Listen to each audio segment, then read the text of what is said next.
Buongiorno, ben ritrovati all'appuntamento con il TG di prealpina.it. Abita a Maccagno, il frontaliere varesino è rimasto vittima ieri, giovedì 20 gennaio, di un grave incidente sul lavoro a Bellinzona, in Canton Ticino. L'incidente è avvenuto in una casa in ristrutturazione in via Tamporì. Secondo una prima ricostruzione, l'operaio è caduto mentre scendeva da una scala a chiocciola e ha battuto la testa. Sul posto, oltre agli agenti della polizia cantonale, i soccorritori della Croce Verde di Bellinzona, che hanno prestato il primo soccorso al quarantenne, trasportandolo poi d'urgenza in ambulanza.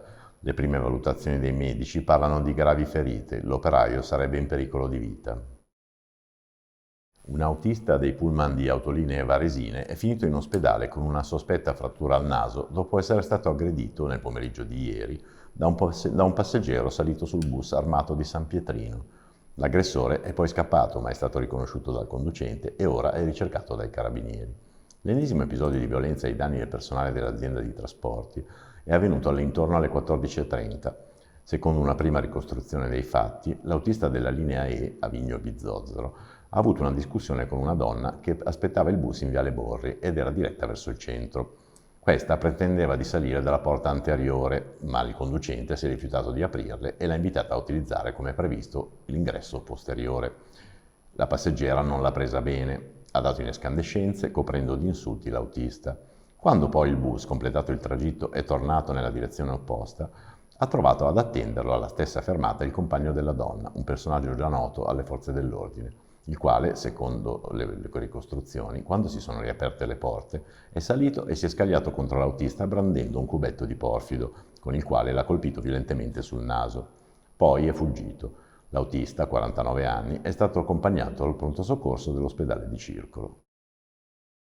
Nel 1999 vinse l'Oscar per la colonna sonora di La vita è bella di Roberto Benigni. L'uomo che nel 2015 gli alleggerì il conto bancario aveva appena 3 anni quando Nicola Piovani alzava la statuetta d'oro al cielo.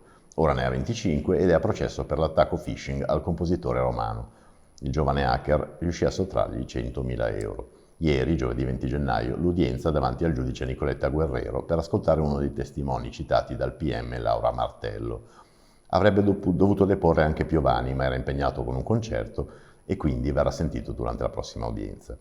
L'indagine sul Samaratese, che è difeso dagli avvocati Marco Brunoldi e Carla Guembes, era partita dalla DDA di Milano competente per i reati informatici, dalla denuncia del musicista.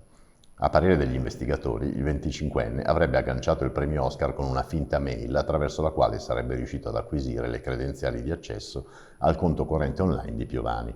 Dopodiché avrebbe trasferito i 100.000 euro tramite 12 bonifici di diverso valore sul suo conto, aperto nella filiale samaratese della Cassa di risparmio di Parma e Piacenza. L'hacker avrebbe poi utilizzato una carta di credito per spostare i soldi in Romania. Secondo i difensori, però, il ragazzo non è un pirata informatico, bensì la vittima di circostanze sfavorevoli. Nei giorni precedenti al fatto aveva infatti perso il portafoglio con documenti e carte di credito e debito. È sempre più vicino lo sbarco dell'Università dell'Insubria a Busto Arsizio. L'ultima riunione si è svolta poco prima della conferenza stampa per limare gli ultimi dettagli della convenzione.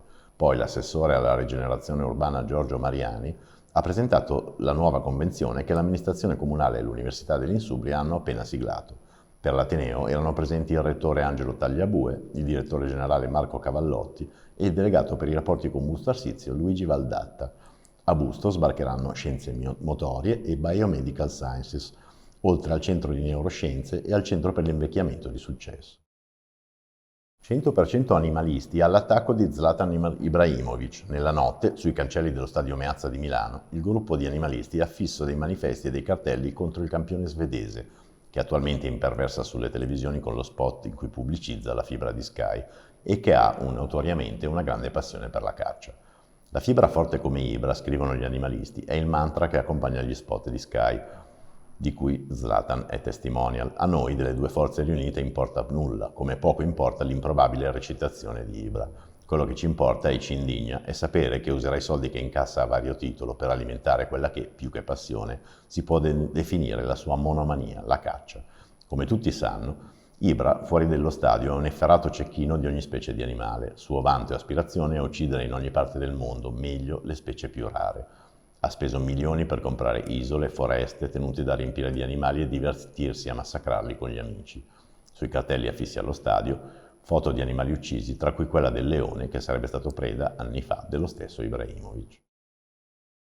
Questa era l'ultima notizia, vi diamo appuntamento all'edizione delle 19 e vi auguriamo un buon pomeriggio.